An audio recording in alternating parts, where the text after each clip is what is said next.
Memorial Day in 2026 arrives as one of America's most solemn national observances. A sacred day when the nation pauses to honor the brave men and women who made the ultimate sacrifice in defense of their country. Families gather at cemeteries from Arlington National Cemetery to small-town memorials in every state. Wreaths are laid with reverence, flags fly at half-staff, and the haunting notes of taps echo across quiet grounds. Veterans stand at attention while children learn the meaning of service.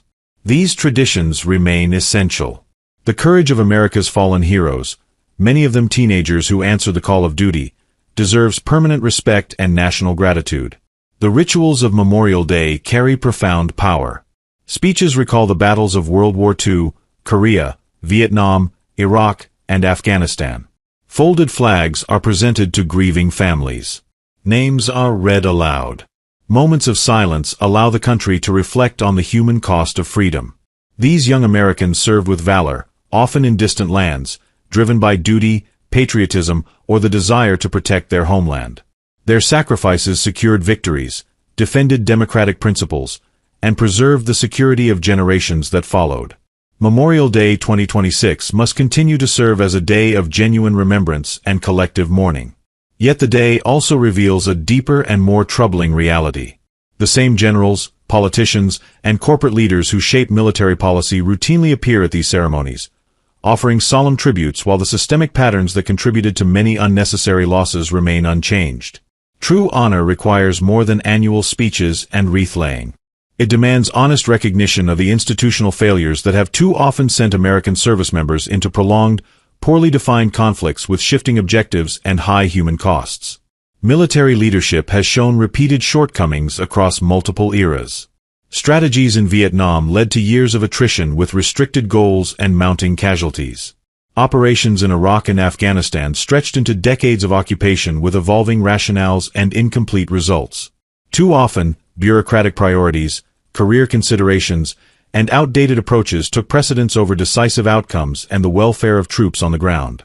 On Memorial Day 2026, the presence of senior commanders at memorials should remind the nation that competent, accountable leadership is the fundamental obligation owed to those who serve. Elected officials carry equally heavy responsibility. Decisions to commit forces have frequently been shaped by incomplete intelligence, political calculations, and external pressures. The Gulf of Tonkin resolution escalated Vietnam involvement based on disputed events.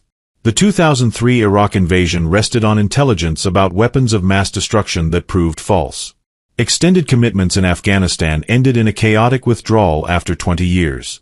These choices placed young Americans in harm's way for missions that often lacked clear, achievable endpoints. The sorrow expressed in Memorial Day speeches by those who authorized such policies highlights a persistent gap between rhetoric and results. Leaders must be held to higher standards of judgment and transparency. At the heart of these issues lies the military-industrial complex, a vast network of defense contractors, suppliers, and lobbying interests that benefit substantially from sustained high defense budgets and ongoing operations. Corporate executives join memorial events to express support for troops and veterans, yet their companies thrive on long-term contracts for weapons, logistics, and reconstruction. This creates powerful incentives that can influence policy toward perpetual spending rather than focused, decisive outcomes. Memorial Day 2026 should prompt a clear national commitment to align defense policy with measurable security goals instead of open-ended expenditures that prioritize profit over purpose. A painful irony stands out in 2026. While generations of service members fought overseas to protect the homeland, America's own borders have remained porous for decades. Millions have entered without proper screening, including individuals from regions where U.S. forces conducted major operations. Families visiting graves on Memorial Day may now live near communities where echoes of past conflicts reside. This contradiction undermines the very purpose for which those soldiers sacrificed. Consistent national security requires securing the homeland with the same seriousness shown in foreign deployments. The growing commercialization of Memorial Day further risks diluting its solemnity. Retail promotions, large concerts, and sales events increasingly blend with traditional tributes. While community gatherings can strengthen bonds, the core focus must stay on sacrifice and reflection rather than spectacle or profit. Preserving the day's dignity better serves the memory of the fallen. Ultimately, the American people also share responsibility. When voters accept comforting platitudes without demanding better performance from institutions, the cycle continues. Memorial Day must become more than ritual. It should serve as a catalyst for accountability, demanding clearly defined missions, competent execution, restrained commitments, and uncompromising priority on domestic security.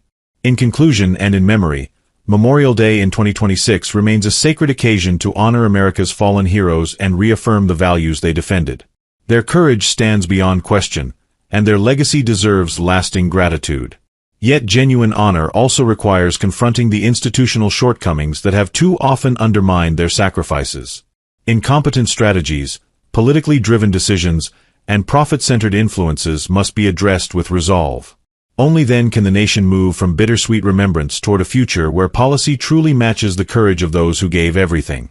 As wreaths are laid and names are read in 2026, let this day inspire both mourning and determination.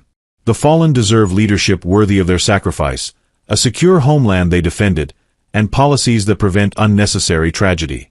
America owes them nothing less.